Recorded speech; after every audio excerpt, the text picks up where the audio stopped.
주간의 정치, 사회적 이슈와 지역의 이야기를 꼼꼼하게 따져보는 시사터치 따따붙다 지금 시작합니다. 자, 오늘 또 김경진 의원님 모시고 시작합니다. 안녕하세요, 의원님. 안녕하세요. 네, 저희 방송 녹화 들어가기 전에 그 스마트폰에 네. 인공지능 친구를 키우고 계신다고 네. 말씀하셔서 네. 그 좀 잠깐 이름이 뭐죠? 그 친구가? 제가 키웠던 건 아니고 네. 얼마 전까지 예. 이루다라고 그 인공지능 챗봇, 그러니까 이제 사람들이 조금 네. 심심하잖아요. 네. 이걸 채팅을 통해서 조금 외로움을 달래는데 네. 그게 상대방이 인공지능 프로그램이었어요. 네. 근데 이제 그 이름이 이루다였는데 네. 의외로 젊은 사람들이 많이 쓰면서 이게 건전하고 또 일상생활에 궁금한 서로 대화라든지 이런 네. 것보다도 뭐랄까 좀 사랑이나 연애 또 심지어는 네. 외설 뭐 이쪽으로 흐르면서 네. 그게 그 챗봇 서비스가 결국은 폐쇄가 됐어요. 네. 폐쇄가 되면서 이 인공지능 기술이 들어오면서 우리 사회가 그걸 어떻게 감당을 할 수 있느냐, 네, 수용성 네. 문제라든지 이런 문제가 앞으로 좀 상당히 논의가 될 주제가 아닌가 싶어요, 보면. 그러니까 인공지능이라는 게 네. 사실은 애들하고 똑같거든요.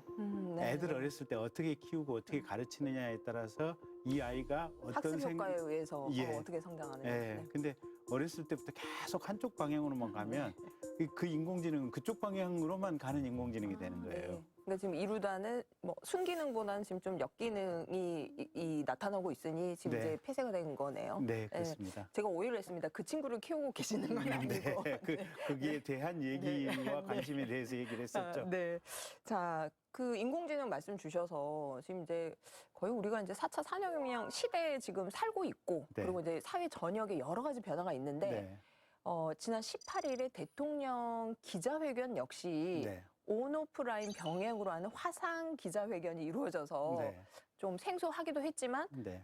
지금 코로나 시대에는 익숙한 장면이기도 했습니다. 그렇죠. 네, 뭐 어떻게 그러니까 이제 보셨는지. 네, 당장에 이제 그 18일 대통령 기자회견을 보면 네. 현장에서는 기자가 딱 20분만 계셨어요. 20분 20분만. 그리고 네. 이제 나머지 청와대 출입 기자들 한 100몇십 분이 지금 온라인상으로 이게 접속이 돼 있었거든요. 네, 빼골이 설치가 돼서 스크린으로 다 이렇게 접속해서 함께 하셨죠. 예. 네. 근데 실은 그게 이미 작년 한 봄부터 코로나가 이렇게 집중적으로 진행이 되면서 네.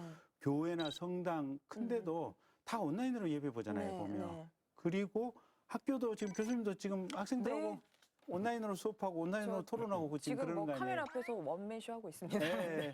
저희 집사람도 보면 아래는 파자마 입고 위에는 이제 양복 정장 상의 입고 이렇게 이제 온라인 수업을 이렇게 저기 방송에서 사모님 편집해 주시겠지만.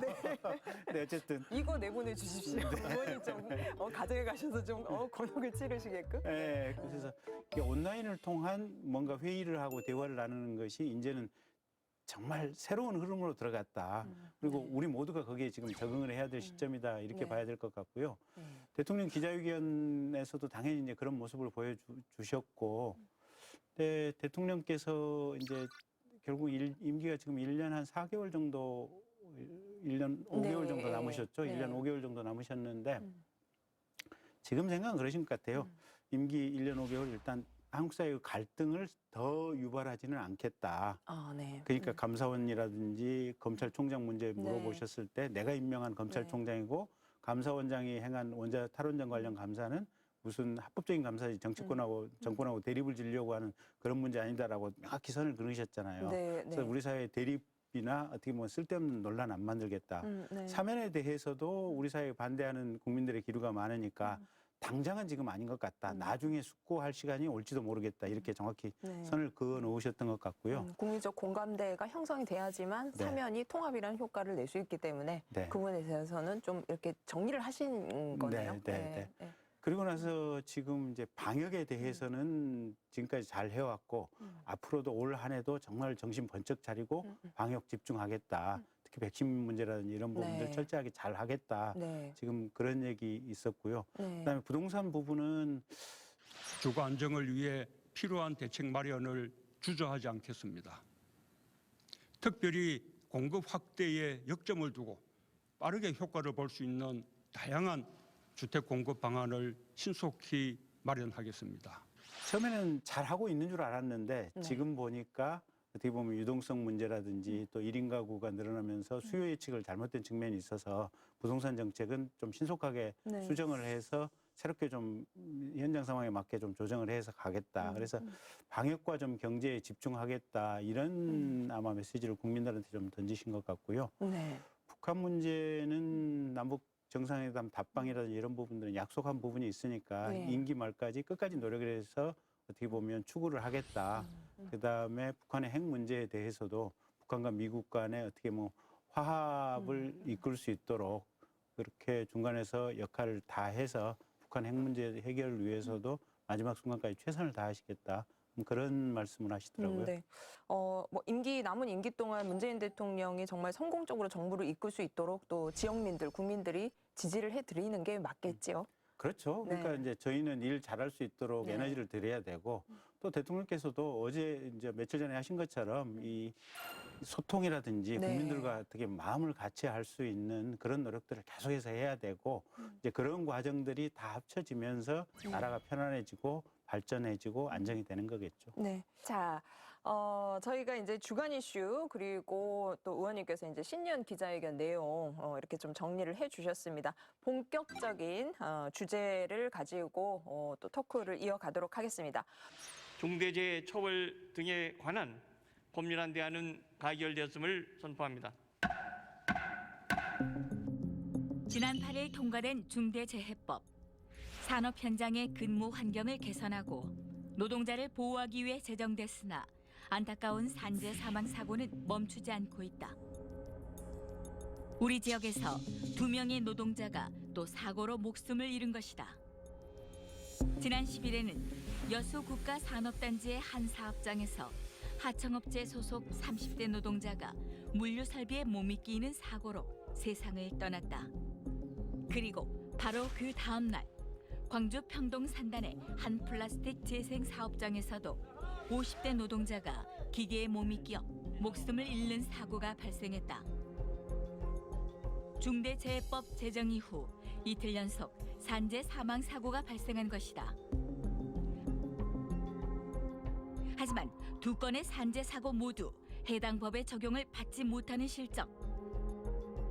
중대재해를 근절하기 위한 법안이지만 5인 미만 사업장은 처벌 대상에서 제외된 데다 50인 미만 사업장은 3년이 유예돼 2025년이 되어서야 법 적용을 받게 된다. 사실상 실효성이 없는 법안이라는 우려를 낳는 대목이다. 노동계는 허점투성이 법안이라며 보안 입법을 요구하고 있는 상황. 실질적으로 이런 중대재해라든가 이런 산업 이 재해는 대부분의 작은 사업장들에서 많이 발생을 합니다. 근데 그러다 보는데 5인 미만의 사업장은 처벌 대상에서 제외가 되다 보니까 이게 이제 문제가 생기는 거죠. 그런 부분에서. 실질적으로 가서 현장을 제가 봤습니다. 보고 나니까 이 작업 환경 자체가 너무나 열악하더라고요. 그리고 주변에 최소한의 그 안전장치 뭐 이런 시설조차도 갖춰지지 않았었고요. 그리고 또 사고 현장 주변이 정리정돈도 되어 있지 않아서 그런 사고의 위험성이 대단히 높아 보였습니다. 실제로 산재 사고의 80%는 소규모 사업장에서 발생한다. 결국 상당수의 취약계층 노동자가 법의 사각지대에 놓일 수 있다는 것이다.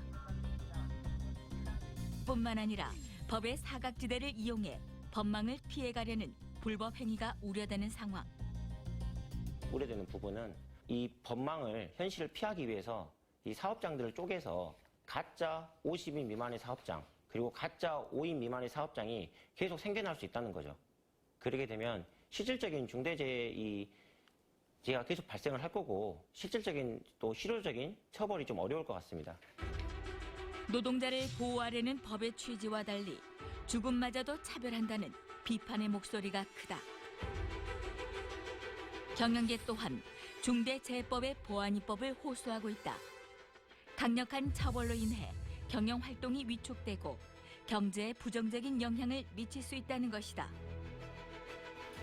무엇보다도 사람의 생명의 안정이 중요하죠. 그 중소기업계에서나 산업 현장에서도 재해 예방을 위해서 이번에 그 법 개정안 취지는 충분히 공감하는 바가 있습니다.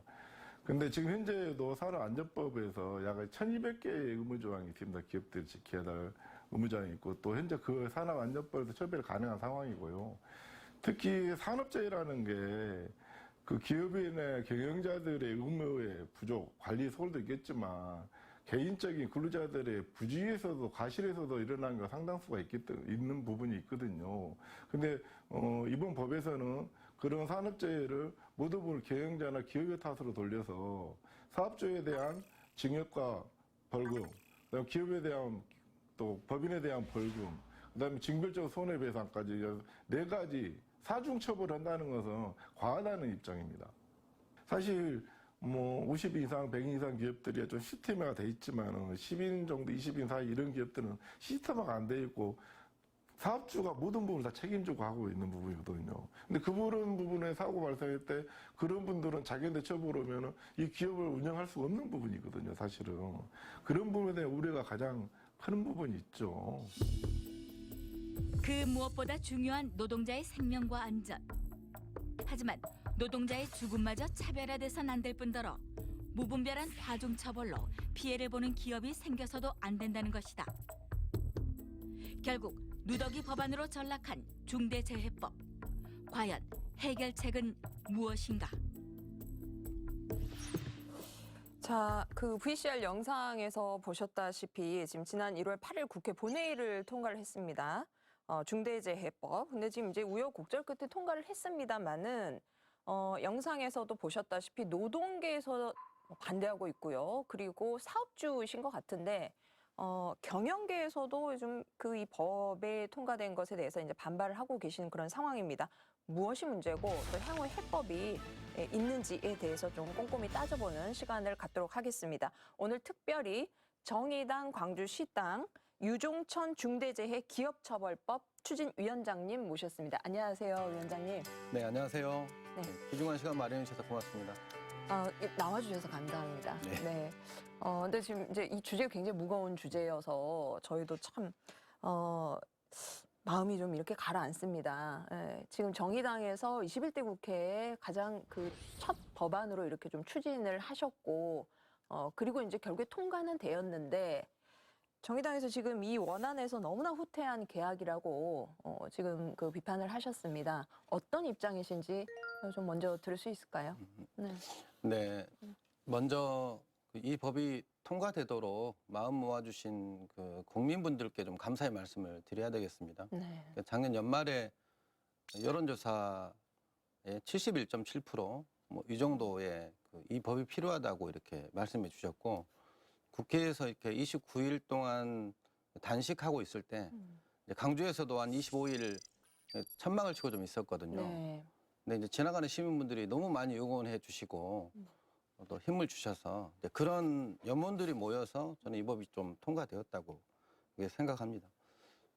이제 그 대한민국 곳곳에서 벌어지는 죽음의 행렬을 멈추기 위한 최소한의 제도적 장치가 마련됐다, 이렇게 생각하고 있습니다. 그래서 정의당은 이제 앞으로도 더 뭐 부족한 부분들을 보완해서 한 사람이라도 더 살릴 수 있도록 그렇게 노력하겠습니다. 네.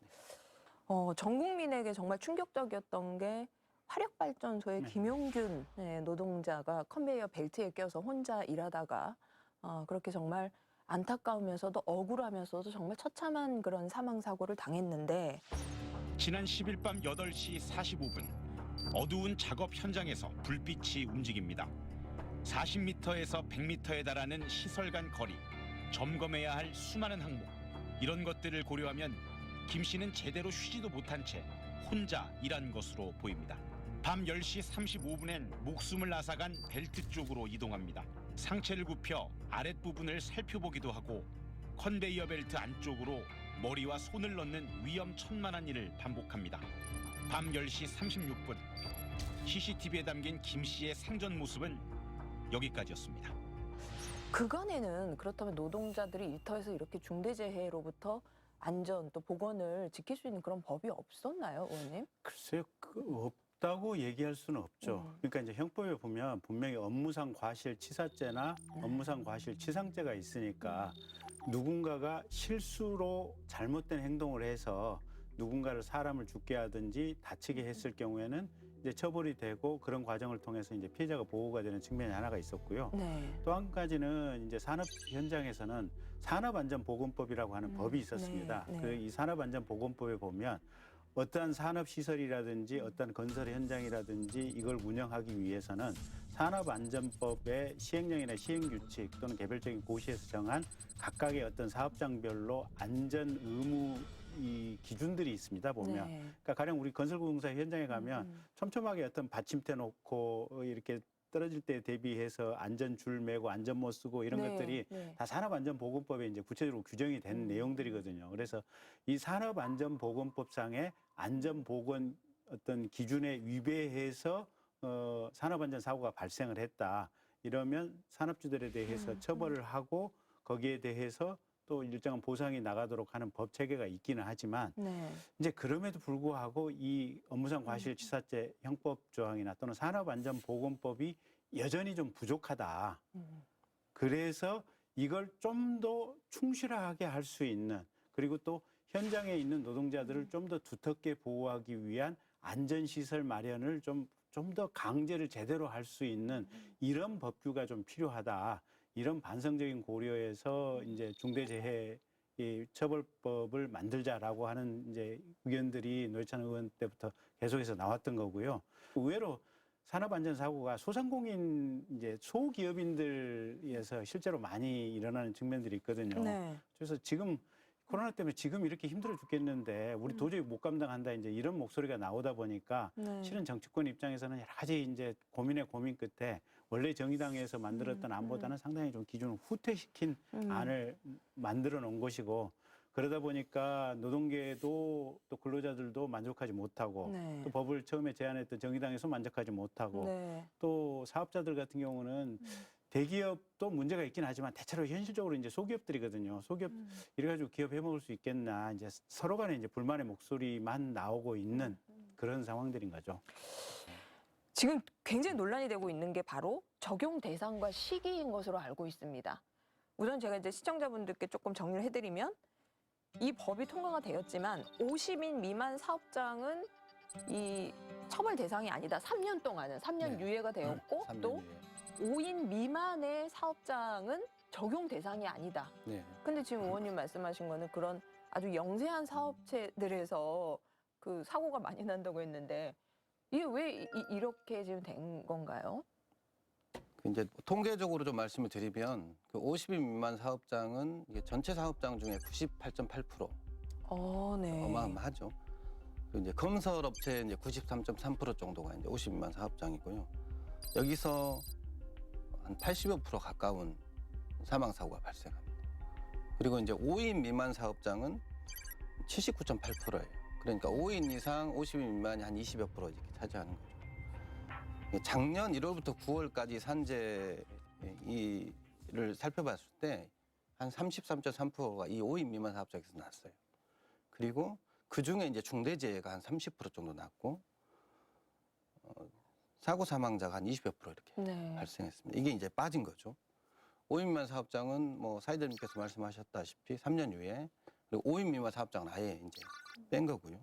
그래서 이제 이게 가장 문제가 되고 노동계나 우리 정의당에서는 생명과 안전에서조차도 차별하는 것이냐 이렇게 이제 말씀드리는 것이고 이 작은 사업장에서 일한다고 해서 이분들의 목숨을 좀 가볍게 취급해도 되는 거냐 이렇게 이제 문제 제기를 하고 있습니다. 그러면 위원장님, 그 지금 현재 이 법안에 대해서 중대재해법과 관련해서 노동계에서는 이제 어떤 점이 보완이 돼야 되고 개정이 돼야 된다라고 의견을 내고 있는지 좀 그 부분도 제가 듣고 싶거든요. 예. 시급하게 이제 계속 반복되는 이야기지만 네. 50인 미만 사업장이 유예가 돼서 근데 이제 그런 사업장이 계속 되니까 어쨌든 이것을 좀 개정을 해서라도 좀 더 빨리 보완을 해서 단축시켜야 돼. 3년이 아니라 뭐 유예가 2년. 아니라. 네.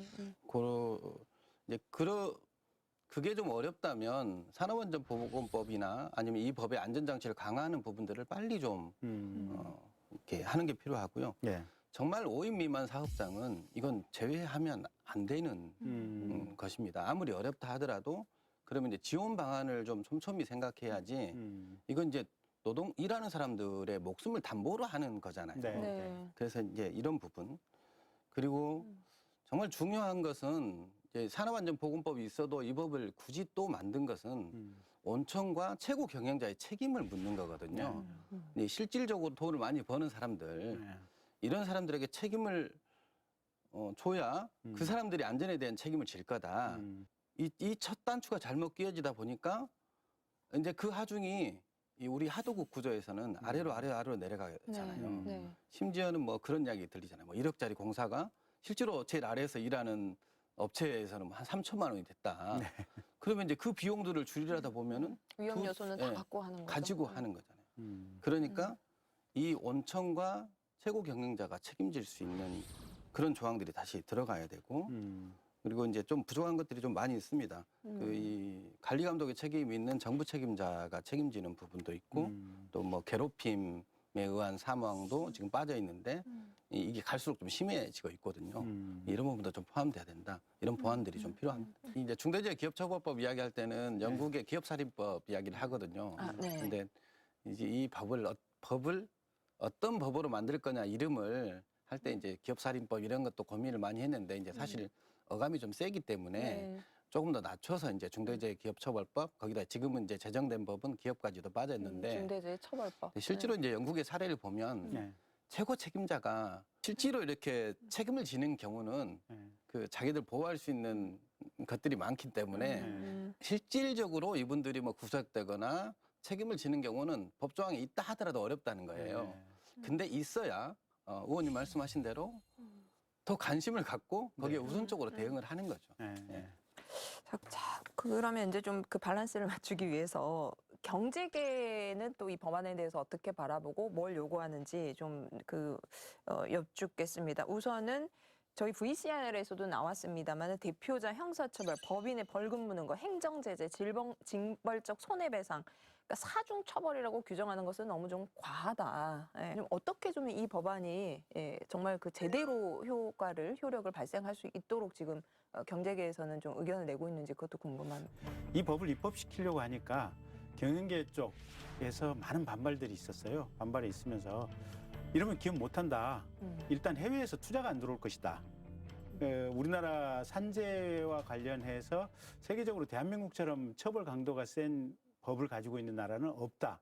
아, 네. 이제 그렇게 얘기를 하고 있고요. 네. 그래서 외국에서 우리나라에 어떻게 보면 이제 공장이라든지 이런 산업 투자가 없을 것이다라는 게 하나가 있고, 그리고 또 그나마 국내에 있던 공장들도 이렇게 되면 외국으로 도망갈 수밖에 없지 않느냐. 뭐 이런 얘기들이고, 또 한 가지는 현재의 어떤 경제계의 상황이 뭐 코로나 이전에도 그렇게 좋지는 않았지만 네. 코로나 이후에 대단히 지금 안 좋은 상황인데 네. 이 안 좋은 상황에서 이걸 실시하는 것은 더 우리를 어렵게 한다. 이런 비판들이 있어서 이게 국회에서도 선뜻 그 얘기를 무시할 수가 없어서 이제 적당하게 타협적인 입법을 하게 된 거죠. 네. 그 위원장님 보시기에 노동부에서는 뭘 구체적으로 좀 했으면 하는 바람이세요? 기업들의 노력도 좀 필요하다고 네. 저는 보여져요. 어차피 이제 건설업이 뭐 이 다단계 하도급 구조를 막을 수는 네. 막긴 좀 어려운 상황이니까 이게 너무 원청이나 위쪽에 그 포진돼 있는 업체들이 이윤을 너무 많이 가져가는. 네. 이게 그래서 원하청 관계 개선 그게 이제 강조형 일자리 뭐 안에 네. 포함되어 있는 내용이잖아요. 네. 그리고 뭐 하도급 관계 개선. 네. 그래서 맨 밑에서 실질적으로 일하는 분들이 안전을 챙기면서 네. 이 사업을 할 수 있도록 네. 하는 그런 기업들의 노력. 네. 그냥 이 법이 무조건 과하다. 저는 이제 속으로 아니 그 과한데 네. 그러면 당신들의 노력은 뭡니까? 계속 뭐 하루에 1년이면 2,000명 이상, 뭐 하루에 6, 7명씩 이렇게 사람이 죽는데 네. 그거에 대한 방도는 뭡니까? 이렇게 이제 되묻고 싶어요. 그래서 이제 기업들 스스로의 노력들 저는 이제 굉장히 필요하다고 봅니다. 네. 네. 네. 마지막으로 지금 중대재해처벌법이 어찌됐건 우여곡절 끝에 통과됐지만 앞으로 또 말씀 듣다 보니까 이제 해결해야 될 게 가야 할 길이 좀 먼 것 같습니다. 네. 한 말씀 부탁드리겠습니다. 네. 그러니까 여러 이제 법적인 요소들도 있긴 한데 그 이제 정부에 저는 이제 좀 말씀드리고 싶은 게 이게 여러 차례 이제 정의당의 강은미 원내대표도 그런 인터뷰들을 몇 차례 했었고요. 요구를 하고 있는데 우리가 이제 K 방역에서 코로나 방역을 굉장히 잘 했잖아요. 네. 이렇게 OECD 국가 도표로 보면 이제 제일 아래에 있단 말이에요. 네. 자랑스러운 거죠. 산재는 아까 사회자님도 말씀하셨다시피 이제 맨 위쪽에서 한 수십 년 동안 거의 뭐 1위를 안 놓치고 있는 좀 부끄러운 기록입니다. 그야말로 불명예네요. 불명예스러운 기록을 바꿔야 되는데 그러기 위해서는 예전에 이제 기억나시죠? 교통사고를 줄이기 위해서 뭐 곳곳에 별로 뭐 불편한 문구들이잖아요. 사망사고 몇 명 네. 뭐 이렇게 이런 문구들.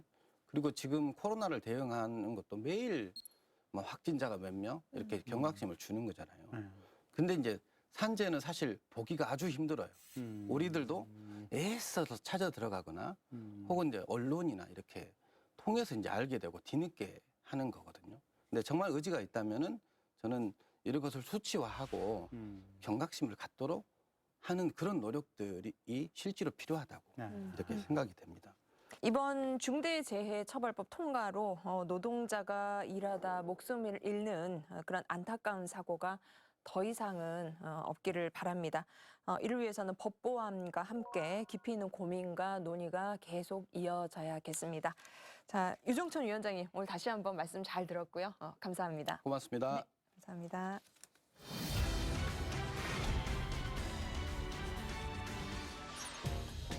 지난해 코로나19 공포로 폭락했던 주식시장이 가파른 회복을 넘어 신고가를 경신하고 있다. 최근에는 2007년 코스피 2000선을 기록한 이후 13년 만에 코스피 3000 지수를 돌파했다. 이렇게 급등하는 주식시장의 주역은 일명 동학개미라 불리는 개인 투자자들이다. 2021년 새해 이후 투자자 예탁금은 70조 원을 넘어서고 있다. 작년에 남자친구가 주식 해보겠다고 해서 저랑 같이 시작하게 됐는데 조금씩 넣고 있는데 그거에 비해서 엄청 불어나고 있어서 그냥 그 상황이 너무 좋아서 그냥 계속 하고 있었습니다. 처음에는 한 500부터 시작하다가 이제 적금이 나온 게 있어가지고 좀 1,000만 원 정도 늘려가지고 지금은 한 1,200 정도로 시작했어요. 한 달 정도 됐는데 뭐 은행에 넣어놔봤자 뭐 남는 게 별로 나오는 게 없잖아요. 그래서 이제 새로 시작했는데 수익이 조금씩 나고 있으니까 재미가 있고 막 이렇게 긴장감도 있고 우량주 위주로 하고 있는데 좀 권장할 만할 것 같아요. 왜냐하면 경제 공부도 더 하게 되고 사회 돌아가는 것도 알게 되고 그러니까 더 좋은 것 같더라고요. 은행 예금의 저금리를 대신해 높은 수익 창출과 경제적인 자유를 꿈꾸는 젊은 층이 늘어나며 주식 붐은 더 커지고 있다. 자, 우리 친구 중에 지금 주식 하고 있다 하는 친구 있어요 혹시? 저희 두 분? 여기는 아직. 저는 큰 돈을 투자하고 싶어서 아직 유튜브 같은 데서 보고만 있는 상황입니다. 아직 시작은 안 하고 이제 준비를 하고 있는 단계예요. 그러면은 이렇게 지금 그 주변 친구들도 좀 주식을 하는 친구들이 많아요? 네, 요즘 많아지고 있는 것 같아요. 네, 제 주변에는 거의 다 하고 있는 것 같아요. 친한 친구들은 다 하고 있는 것 같아요. 이전부터 관심은 있었는데요. 주변에 이제 친구들이 취업을 하다 보니까 다들 주식을 하더라고요. 그래서 많이 벌었다 막 해가지고 저도 한번 시작을 해보게 됐습니다. 최근에는 주식을 접할 수 있는 상황이 되게 편리해진 것 같아요. 인터넷 어플리케이션으로도 접근이 가능하고 그래서 쉽게 접근할 수 있어가지고 시작하게 된 것 같아요. 혹시 수익률? 오늘 확인해봤을 때는 수익률이 한 51% 정도 됐습니다. 주식 열풍과 맞물려 온라인에서는 주식 관련 콘텐츠가 쏟아지고 있다. 덕분에 인터넷에 검색만 하면 누구나 손쉽게 주식에 대해 배울 수 있다. 이를 반영하듯 지난해 신규 주식 계좌 개설자 중 절반 이상을 2030 세대가 차지했다고 한다. 그러나 전에 없던 주식 광풍에 우려의 목소리도 나오고 있다. 요즘 친구들은 바른 직장과 바른 물질 추구보다는 조금 더 불로소득적으로 이런 좀 정보적으로 이렇게 치우치다 보니까 그런 부분에 대해서 결론은 물질적으로는 많아질 수 있지만 사회적으로는 그렇게 좋은 영향은 아니지 않을까라는 생각은 제가 들고 있습니다. 이렇게 시중 유동자금이 대부분 증시로 향하며 영끌과 비투라는 신조어가 등장할 만큼 과도한 주식 투자가 사회적 문제로 대두되고 있다.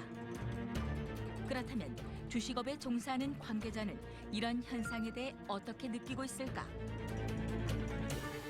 제가 근무했던 기간 통틀어서 봐도 최근이 가장 뜨거운 것 같습니다.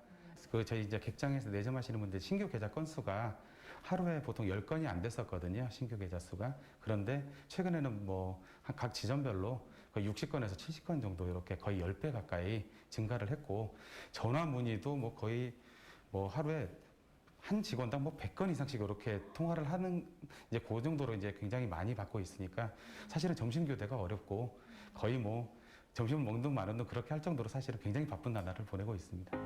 2030 세대의 적극적인 참여는 주식에 대한 긍정적 인식을 이끌었고 이제는 대중적인 투자 방식으로 각광받고 있다. 또 해외 주식 시장과 비교하면 한국은 주식 신흥국이라 부를 만큼 저평가됐다는 점도 주식 열풍의 주요 요인으로 손꼽힌다. 그동안 이제 주식의 부정적인 이미지가 강했다고 한다면 최근에 주식에 대한 이미지는 상당히 긍정적이고 좋은 이미지로 많이 바뀌었다고 볼 수가 있습니다. 단지 이제 주식이 이제 시장이 상승하고 이렇게 지금 대중화되는 과정에서 속도 부분에서만 조금 지나치게 빨리 올라가거나 그런 과열 부분만 아니고 이제 조금 속도 조절을 해가면서 중장기적으로 꾸준히 이렇게 올라갈 수만 있으면 아주 좋은 현상이라고 보고 있습니다. 자, 그 VCR 영상 보셨다시피요. 최근 주식 열풍이 뜨겁습니다.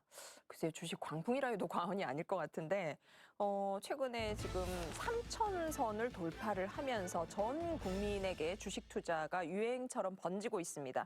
앞으로 이 주식 열풍이 언제까지 이어질지 전망과 그리고 또 현명한 투자를 위한 팁, 조언을 오늘 한번 이 자리에서 들어보는 시간을 갖도록 하겠습니다. 지역민들께서 굉장히 관심 많이 가지실 것 같은데요. 좋은 말씀 주실 김유성 자산관리사님 모셨습니다. 안녕하세요. 네, 안녕하세요. 네, 자산관리사님, 굉장히 막 후광이 이렇게 네, 자산을 이렇게 또 직접 그 관리를 하시잖아요. 네. 네. 네. 본인 것도 하고 고객분들 거 많이 네. 해드리고 있죠. 네. 본인 자산도 관리를 이렇게 하시는 거잖아요. 네. 뭐 원래 그 네. 중도 제 머리를 잘 못 봤기 때문에 예, 고객들 자산을 열심히 불려드리려고 하는데 네. 이게 또 쉽지 않습니다. 네. 그러면은 본인 자산이 먼저인가요? 고객 자산이 먼저인가요? 일단 제 자산이 먼저인데 이게 네. 잘 불어나지 않다 보니까 네. 이게 고객분들 자산이라도 열심히 불려보려고 네. 노력하는데 그것도 쉽지 않아서 네. 이게 쉽지 않은 것 같습니다. 약간 좀 바보 같은 질문이었는데 굉장히 현명하게 답변을 주셔서 역시 만만치 않은 분 같습니다. 왜 지금 이 시국에 국민들이 주식 투자에 이렇게 몰리는지 우선 그게 궁금하거든요.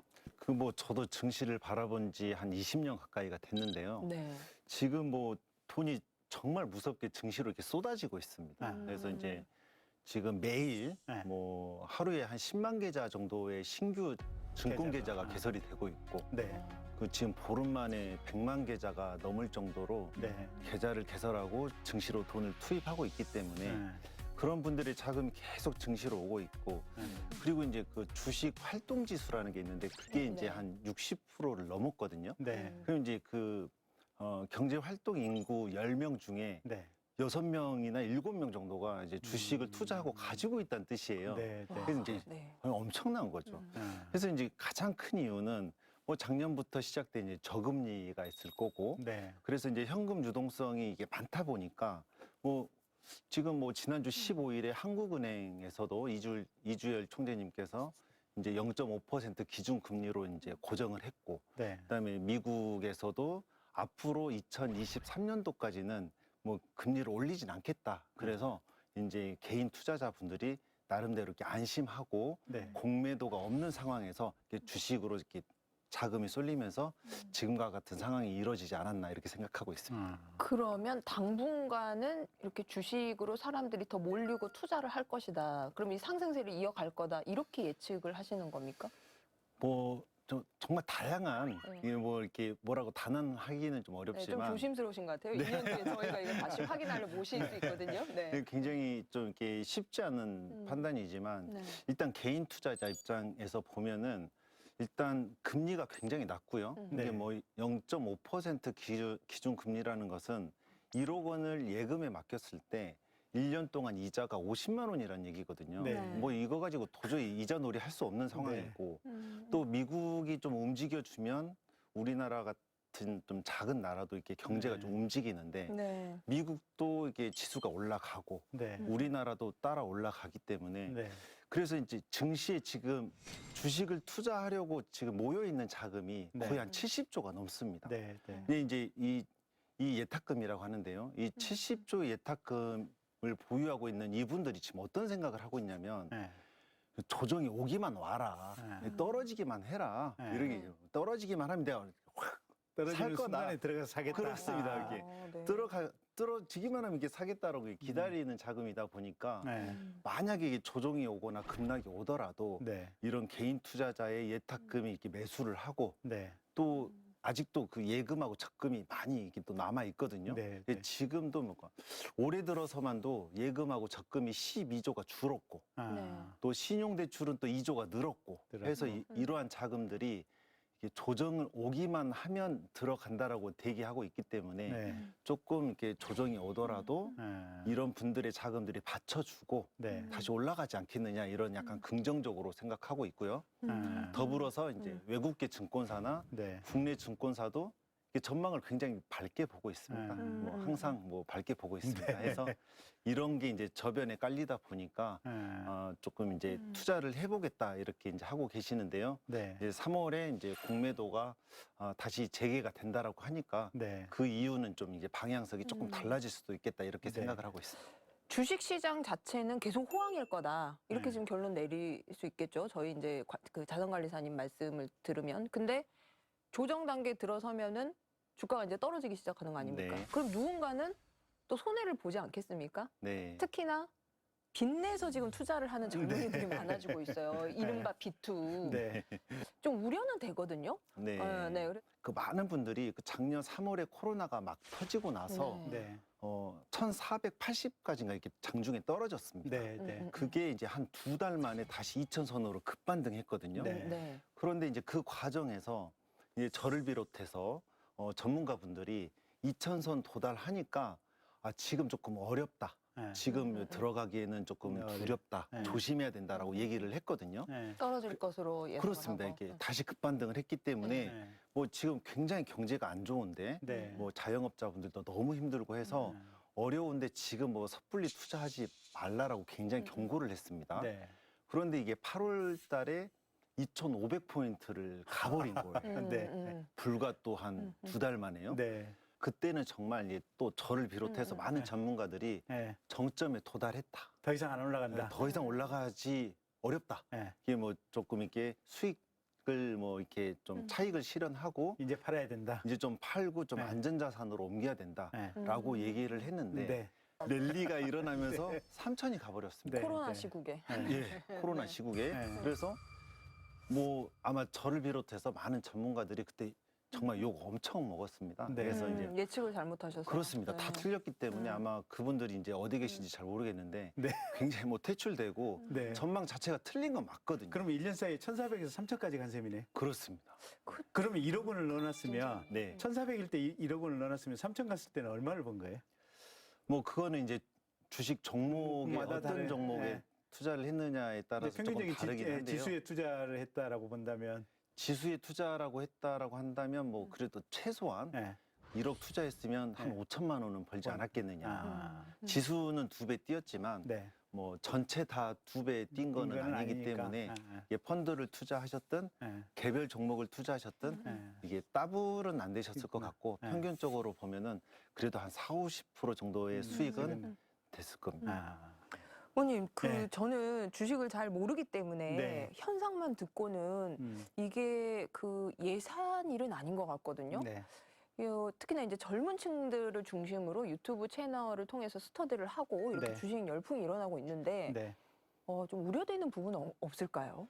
우려가 되기도 하죠. 근데 네. 저도 집에서 보면 제 아들이 주식을 하는 것 같더라고요. 그래서- 아드님께서. 네. 그래서 이제 작년에 국회의원 떨어지고 나서 집에서 식구들하고 많이 같이 있으면서 네. 아들 이렇게 하는 걸 이렇게 봤어요. 그랬더니 네. 뭐하냐 그랬더니 주식이요. 뭐 사냐 그랬더니 요. 왜 사냐 그랬더니 배터리 요새 줬잖아요. 핸드폰에 아빠 핸드폰에도 배터리 들어가 있잖아요.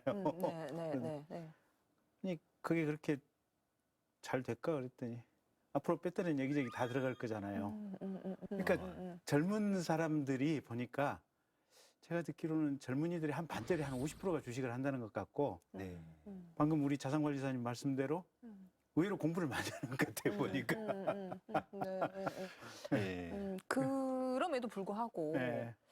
지금 이제 말씀 중에 공매도, 공매도라는 것이 가능하게 되면 이제 하락세로 접어든다라고 이야기를 들었거든요. 네. 그 부분에 대해서도 좀 설명을 해주시고 그렇다면 이제 특히나 지금 주식 투자에 열을 올리고 계시는 이제 저희 투자자분들 또 젊은 층들이 이 내용에 대해서도 좀 귀 기울여 드려야 될 것 같거든요. 네.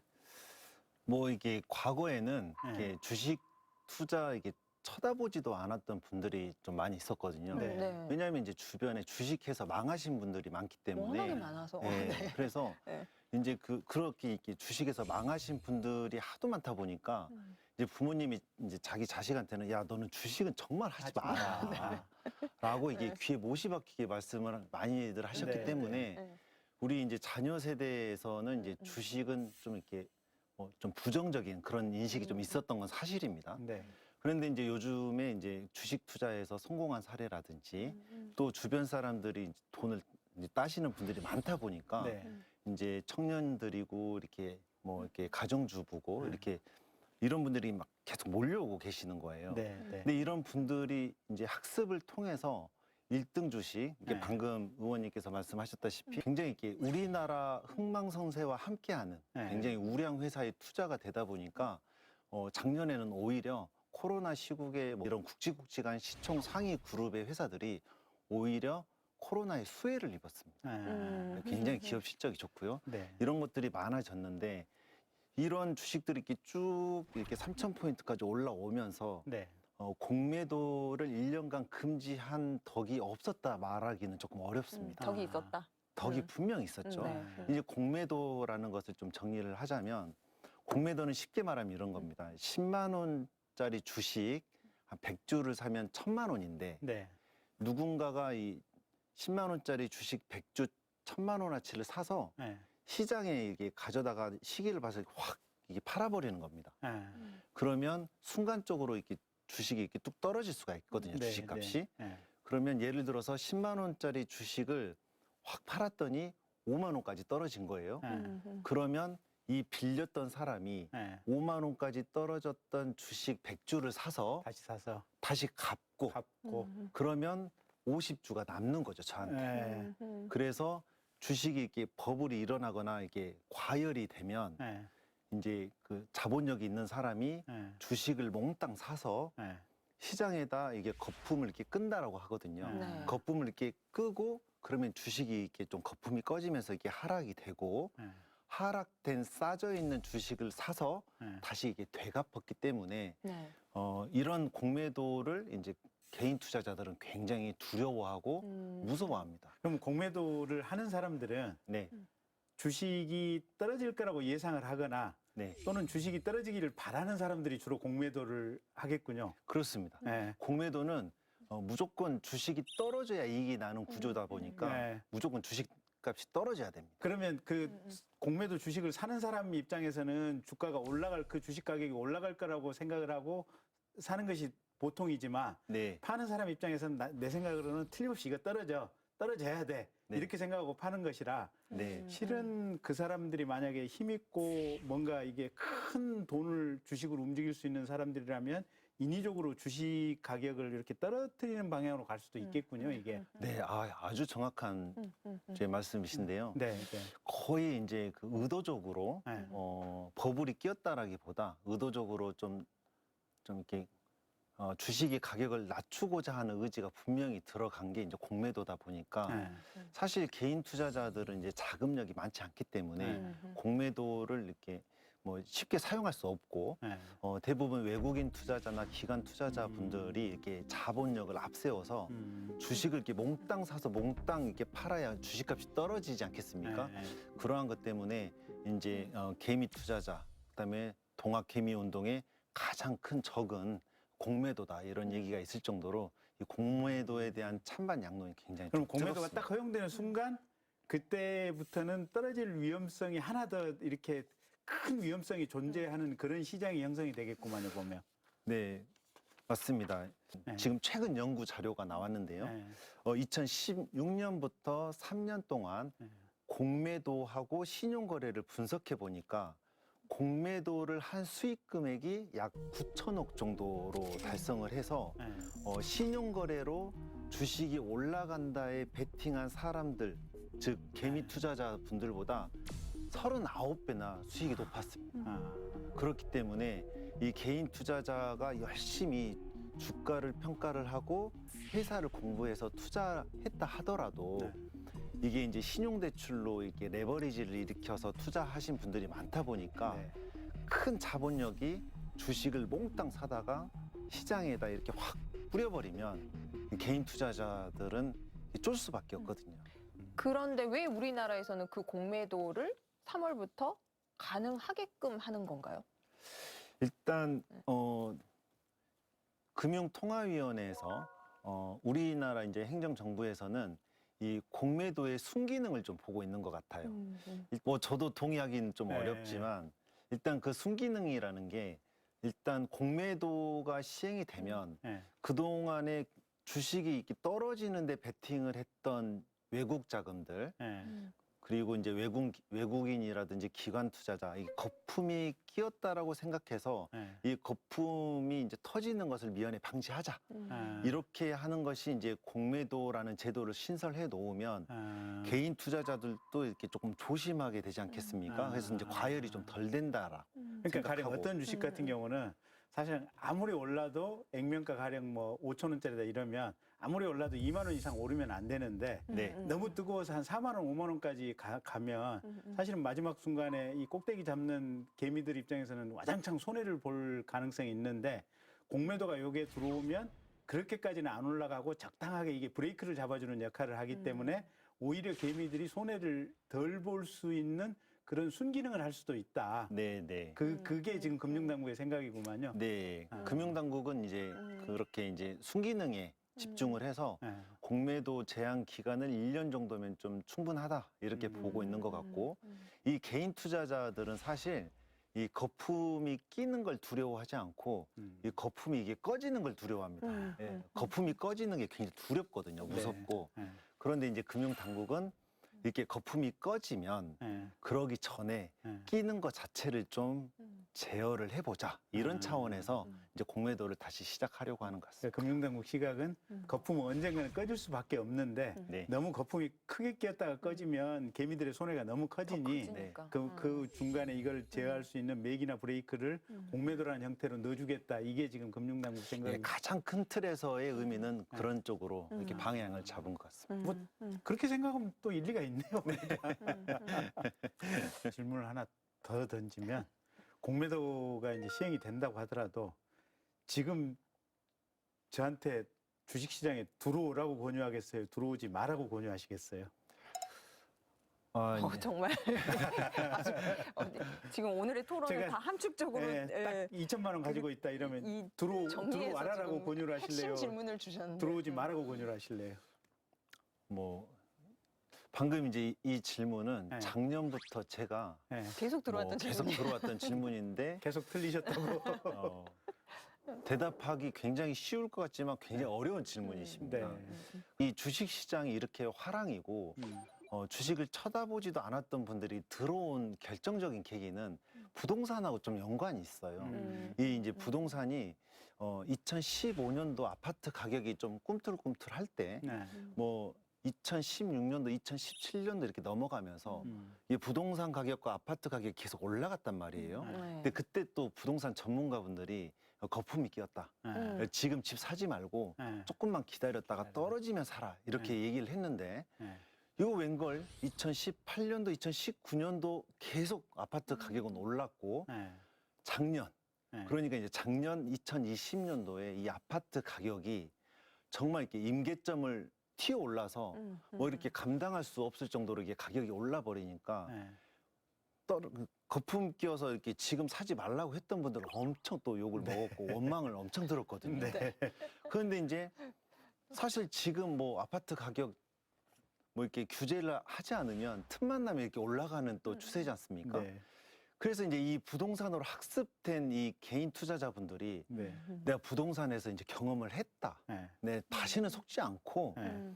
내가 지금 이 아파트도 그때 샀어야 되는데 못 사가지고 이게 완전 뽀모되고 네. 소외당했는데 네. 주식 시장에서도 그럴 수는 없다 이렇게 보는 거거든요. 네. 저는 일단은 뭐 이렇게 아직 그 주식 예탁금이 70조 넘게 또 대기하고 있고 네. 또 외국인들이 지금까지 많이 사지 않았고요. 네. 그리고 이제 뭐 글로벌하게 좀 본다면 네. 뭐 치료제와 백신을 구비한 유일한 국가라고도 하고 네. 2천만 원 정도를 투자하신다고 하면 들어와라.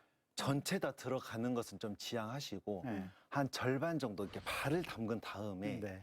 쭉 보고 있다가 떨어지면 이제 좋은 공부를 하시는 거고요. 네. 만약에 올라가도 좀 섭섭하지는 않을 거 아닙니까? 네. 근데 만약에 이제 떨어지면 네. 그때 이제 좀 현금을 가지고 있던 걸로 이제 전문 용어로 네. 좀 이렇게 물을 타서 네.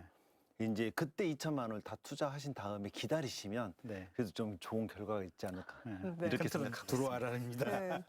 결론은 들어와라. 주식 투자하는 것이 더 나을 수도 있다. 예.